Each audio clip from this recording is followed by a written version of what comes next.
tema e aí você responde o Dr. Cláudio. Aí depois a gente volta e ele vai responder a questão sua dentro do saneamento. Tudo bem? Doutor, eu entendi a pergunta e a preocupação do senhor. É uma preocupação. Primeiro, o conceito da guarda municipal não é um conceito de guarda militar ou guarda civil, como é de obrigação do governo do estado. O conceito é de uma guarda pacificadora. Nós não vamos fazer o combate como é realizado pela polícia militar e pela polícia civil. Aliás, nós temos como ajudar a aumentar o efetivo da polícia militar pela função delegada. E nós vamos fazer. A função delegada é você legalizar o bico do policial militar. Você contrata o policial militar no período de hora vaga de serviço para prestar serviço à prefeitura. São Paulo fez isso. Nós fizemos autorização na Assembleia Legislativa permitindo que outros municípios também fizessem.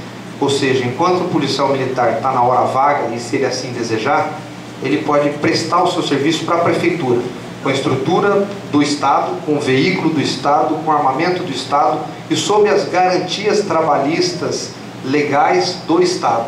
Portanto, nós vamos ter um contingente de policiais servindo a prefeitura. O que eu digo servindo a prefeitura são as escolas municipais, postos de saúde, praça, onde precisa aumentar o efetivo. Então nós vamos naturalmente aumentar esse efetivo dos nossos policiais.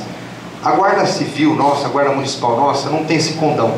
Ela não vai fazer o combate ao crime, mas ela vai estar na praça, ela vai estar na escola municipal, ela vai estar no posto de saúde, ela vai estar atendendo, por exemplo, a dona Maria, que tem seu filho apavorado porque o traficante dominou a sua residência e o menino às vezes tem que vender a casa inteira para consumir droga.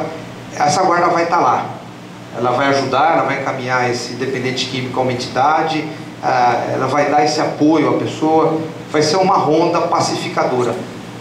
Não é uma ronda de combate do ponto de vista de equiparar a polícia civil à polícia militar. Por isso, no início da nossa explanação aqui, eu fiz questão de dizer que não era a mesma coisa que a polícia civil e a polícia militar. Nós vamos ter todo o cuidado para que isso não aconteça, para que realmente seja uma guarda pacificadora.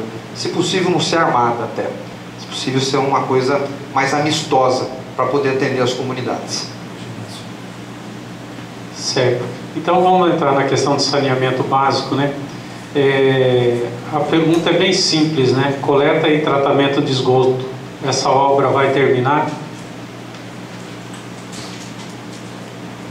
Marília, o Estado de São Paulo, através da Secretaria de Estado do Meio Ambiente, faz todo ano um ranking estadual de municípios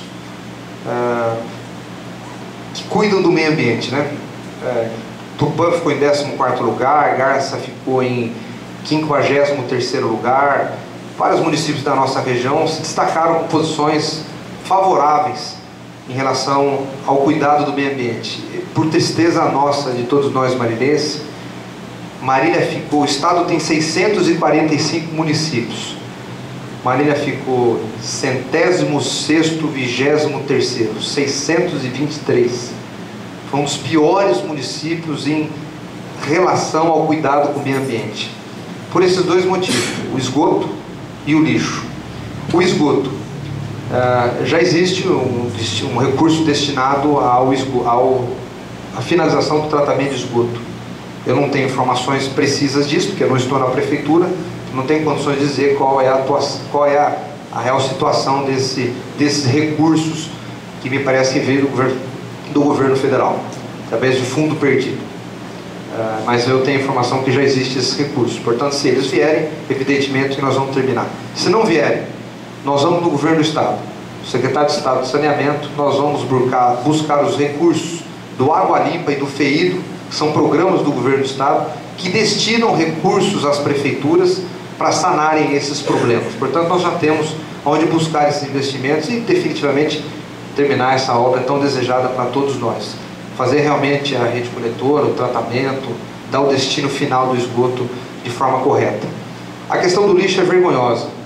Nós temos hoje o lixo, aliás, se não me engano, há 3 anos que a CETESB, que é o órgão fiscalizador do lixo, já vinha autuando a prefeitura e alertando a prefeitura de que o aterro deveria ser substituído, porque o aterro já estava chegando ao seu limite final. A prefeitura não fez isso e deixou o problema e a CETESB interditou o aterro. Por isso hoje a cidade de Marília não tem um lugar para o destino final do seu resíduo orgânico, que é o lixo.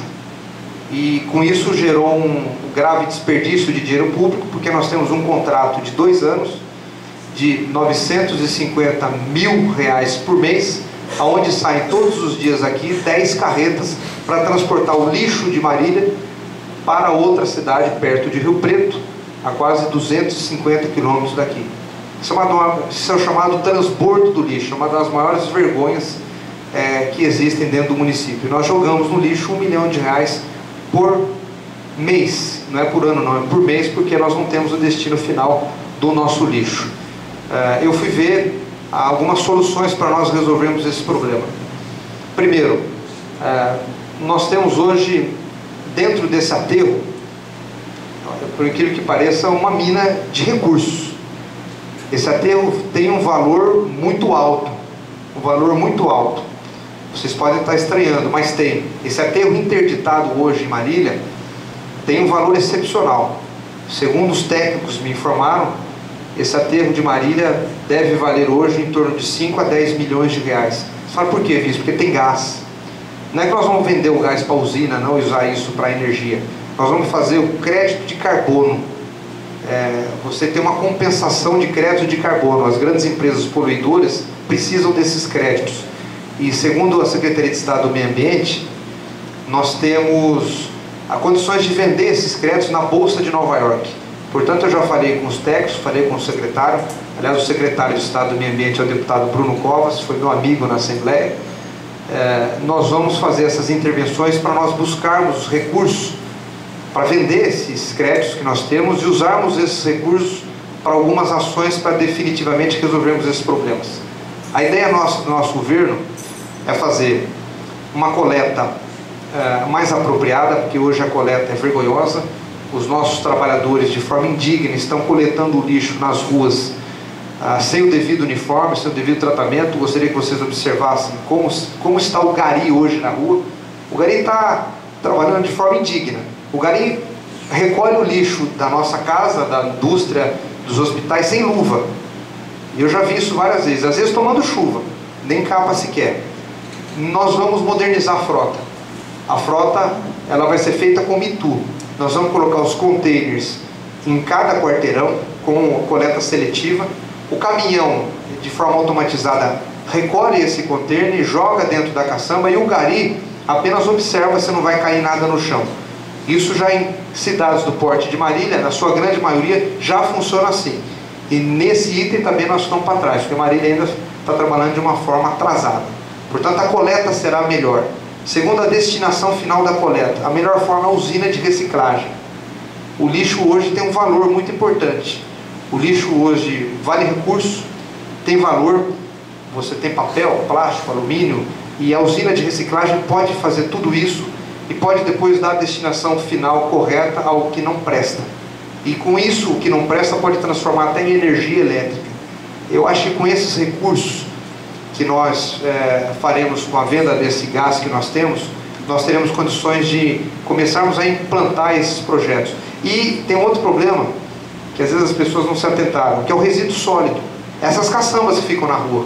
Isso é um problema, isso tem que ter uma destinação final. Às vezes as pessoas não se atentam para isso, porque é só o lixo e o esgoto. Mas tem o resíduo sólido.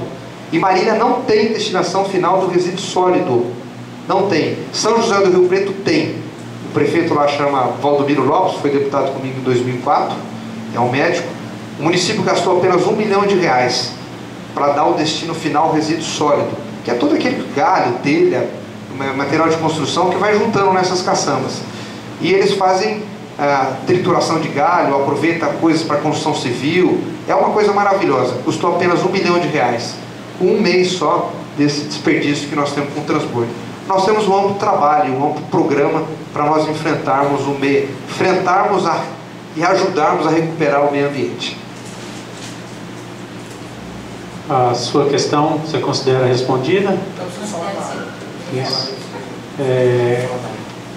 Alguma réplica em relação a essa questão, meio ambiente? Então a gente vai complementar na questão da água. Queria dizer do problema da água.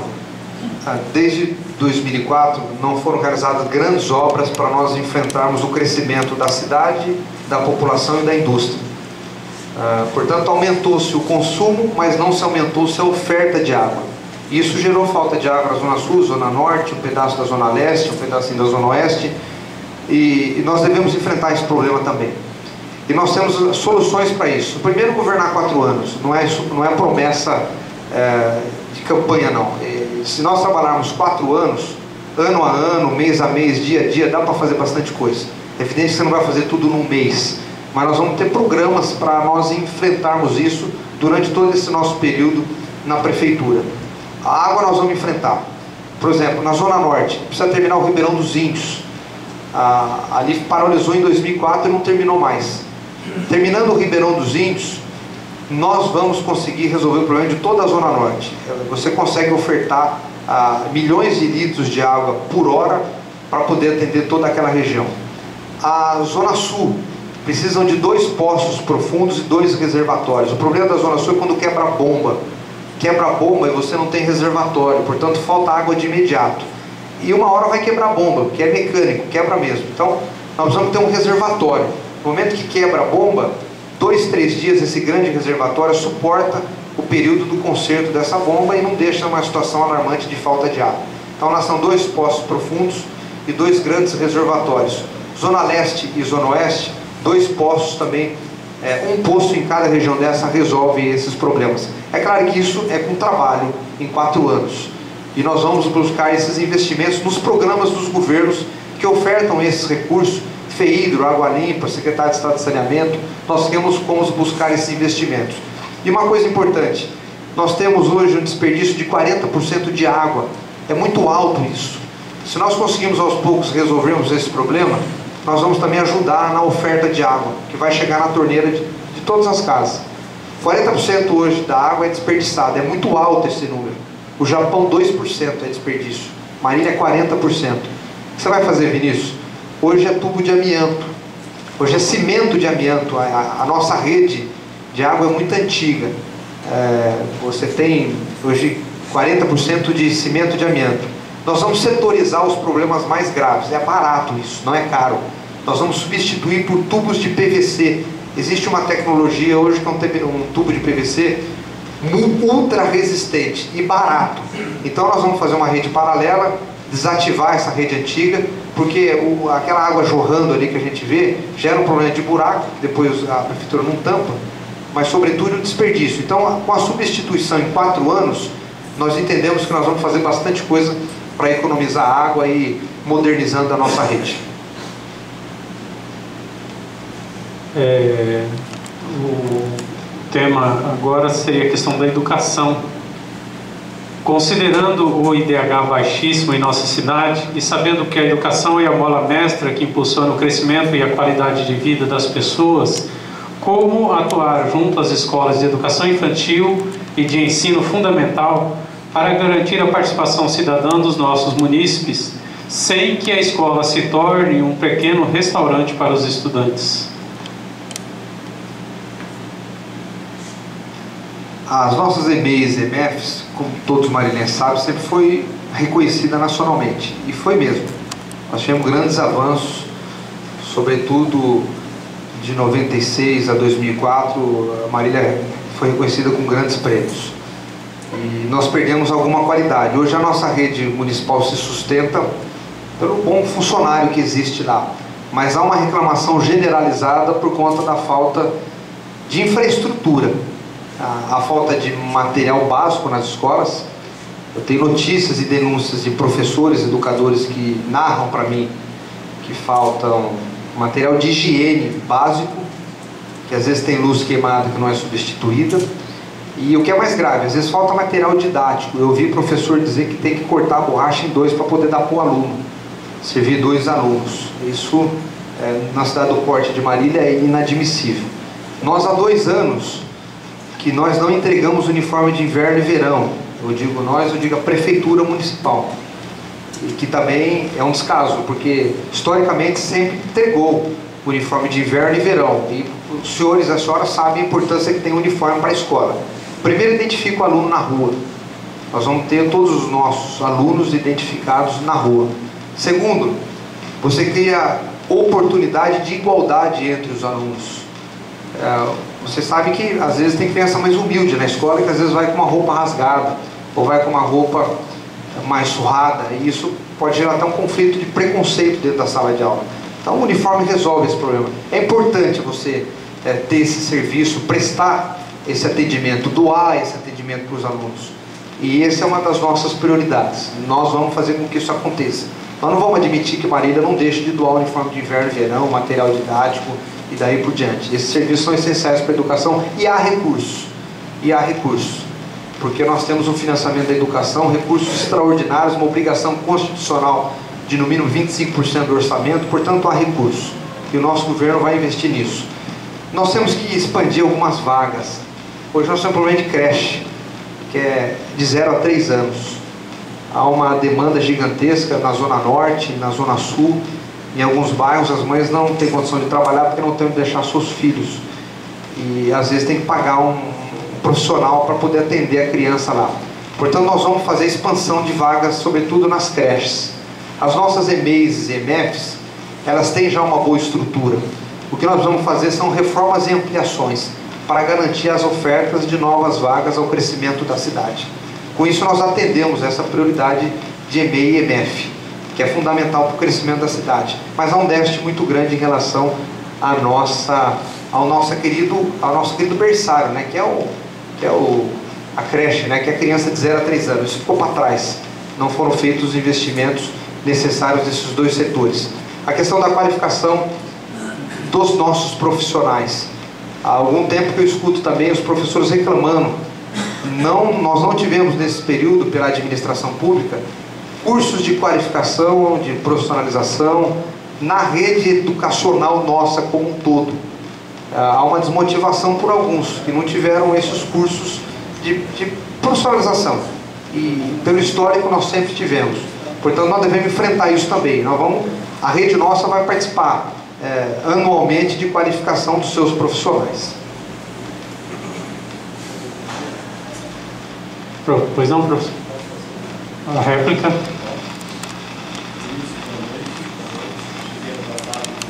O senhor poderia falar um pouquinho mais alto? Está chegando aqui. Cheguei atrasado em função do meu trabalho, sou funcionário público, trabalho aqui na Escola Estadual de Manteio. Eu faço parte do CDL e coordeno na paróquia Santo Antonieta o grupo Fé e Política Francisco de Assis.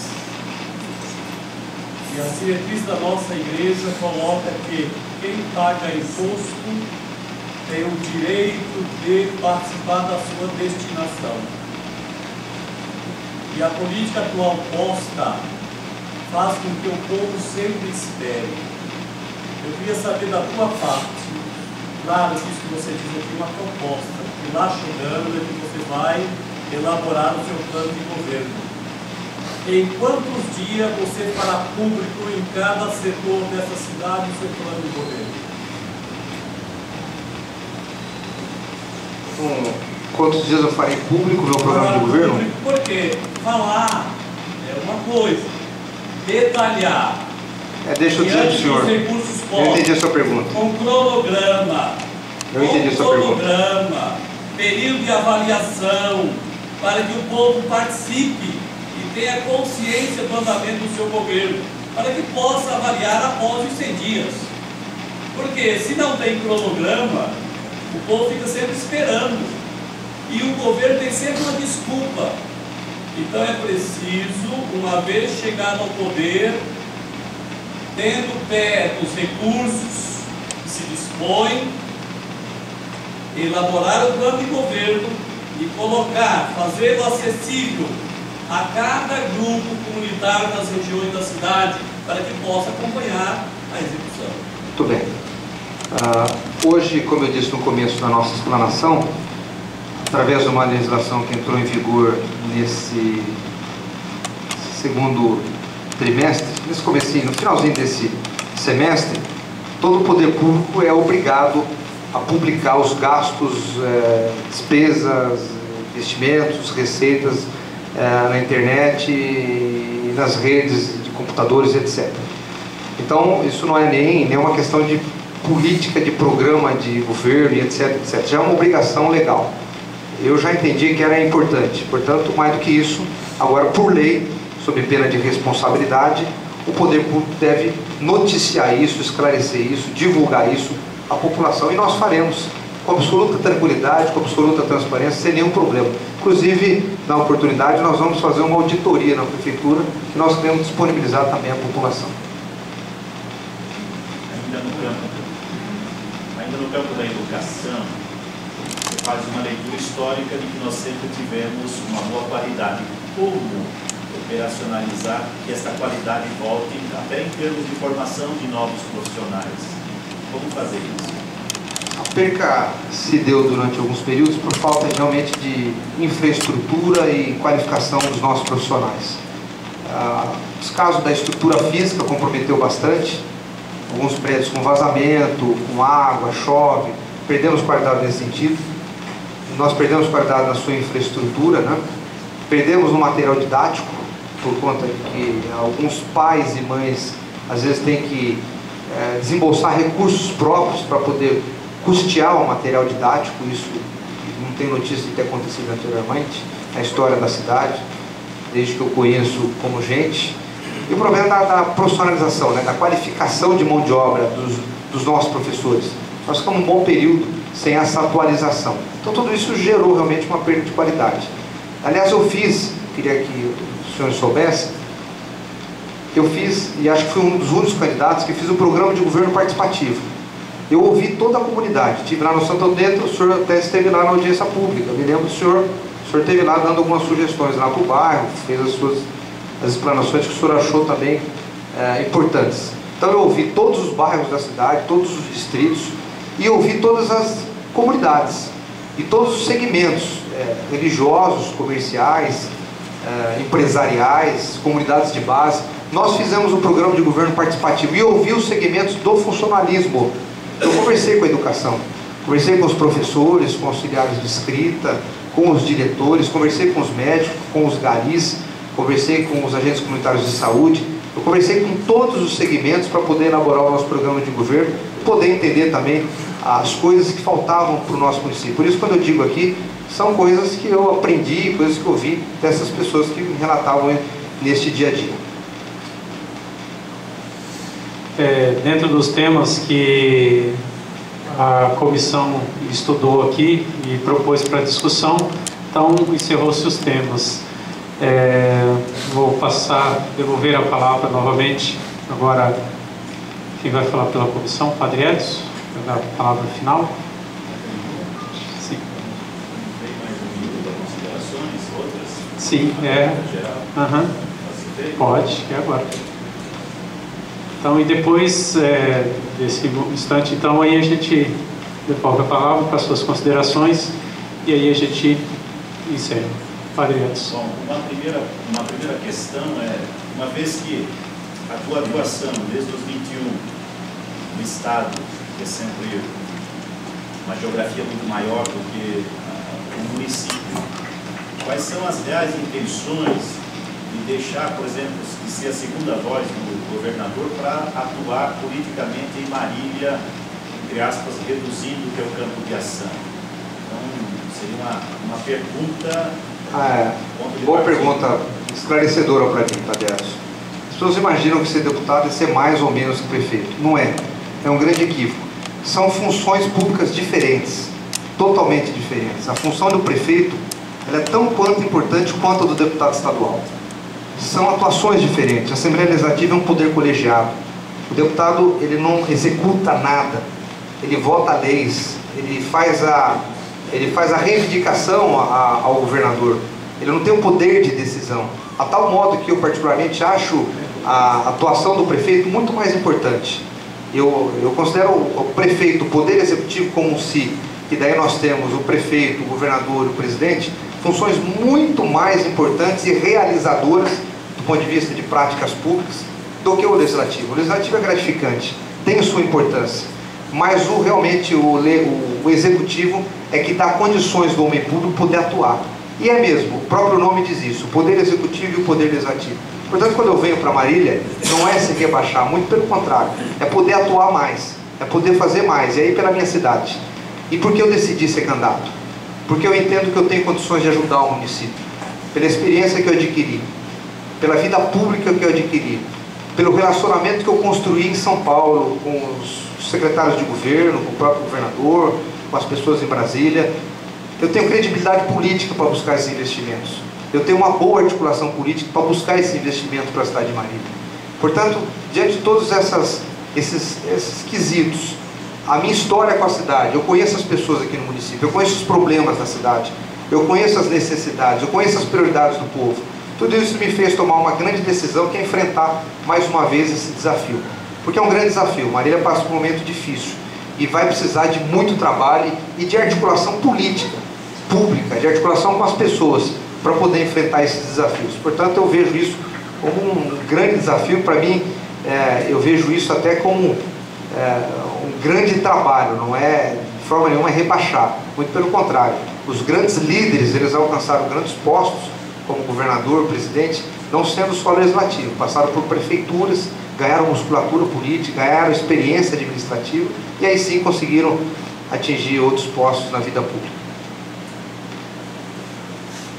Nossa. Eu queria colocar uma questão, a questão da autarquia, né, como o DAI, em muito tempo se fala da possível venda do DAI, né, até tempos atrás fazer um abaixo-assinado no momento em função do DAI, a valorização também do DAI, a própria Codemar, e agora que está começando a atuar aí na cidade, que muito tempo ficou também esquecida, né?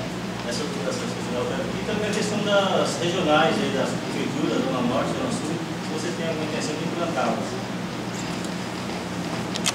Esse é o chamado Estado mínimo, né? Quando não funciona, as pessoas tendem a vender. Eu sou contra o Estado mínimo. Eu não sou a favor, não. Eu sou a favor que a gente recupere. Os serviços essenciais devem ficar na mão do poder público e nós não devemos abrir mão. Portanto, o meu compromisso aqui publicamente é: nós não vamos vender DAI, nós não vamos vender Codemar, nós não vamos passar isso para iniciativa privada. São serviços essenciais. Nós vamos sim recuperar. Isso nós precisamos recuperar. Precisamos melhorar o serviço, melhorar o atendimento, profissionalizar, capacitar as pessoas que ali estão. Então, gostaria de deixar bem claro que nós não vamos praticar aqui o Estado mínimo. Vamos vender o que não está funcionando, deixa quebrar a situação da autarquia para depois vender. Não, nós não vamos fazer isso. A sua outra pergunta era o quê? Das regionais. Eu não vejo hoje, pessoal, a necessidade de se criar regionais, Zona Sul, Zona Norte, Zona Oeste, para ter mais um cargo público. Esse cargo público vai acabar sendo disputado, vai gerar problema. Eu acho que o prefeito tem condições de ir lá no bairro. Eu quero ir na Zona Sul, eu quero ir na Zona Norte, eu quero ir na Zona Leste, Zona Oeste. Marília é grande, mas nem tanto assim. Dá pra gente ter o prefeito, o subprefeito em distrito é bom. O distrito às vezes fisicamente é mais distante. Mas aqui em Marília o prefeito tem que estar nessas áreas da cidade. Senão também ele não vai fazer nada, não vai sair do gabinete, né? Então o prefeito tem que estar na Zona Sul, Zona Norte, Zona Leste, Zona Oeste. Então eu entendo que dá para o prefeito estar nessas regiões, conversando com a comunidade, falando com as pessoas. Eu entendo que tem alguns serviços que nós temos que priorizar nessas regiões. Por exemplo, a garagem da prefeitura, a Secretaria de Serviços Urbanos, ela está na Zona Norte, fica muito longe da Zona Sul. Portanto, dá para fazer um posto de atendimento lá na Zona Sul. Um pouco descentralizar esse serviço para esses grandes bairros na região da cidade. Eu acho que se o prefeito realmente não tiver condições de poder atender essas regiões, ele fisicamente, aí sim a gente pode estudar a possibilidade de pôr alguém lá para passar esses principais problemas. A questão que se coloca em relação às comissões, o pessoal que montou o encontro, eu queria só fazer justiça aqui, porque no começo foi citado apenas o Conselho de Leigos e a gente não colocou a questão da Comissão de Justiça e Paz. Tá? São os dois organismos da igreja que estão organizando esses encontros com os candidatos. Então, para fazer justiça, né, a Comissão de Justiça e Paz, presidida hoje pelo Dirceu, que está ali presente, eu acho que não foi citado isso no começo, então, para fazer justiça, a gente coloca aqui agora. E destacar a importância do que a gente está fazendo, no sentido de trazer essas pessoas que se dispõem a fazer esse trabalho pela cidade, a governar a cidade, e discutir com as lideranças isso que está acontecendo. Para nós, enquanto Igreja Católica, a importância do que está acontecendo. Uma vez que nós estamos em vários lugares aqui na cidade, nós trabalhamos muito nas periferias e assistimos as pessoas onde o poder público não chega. Aonde falta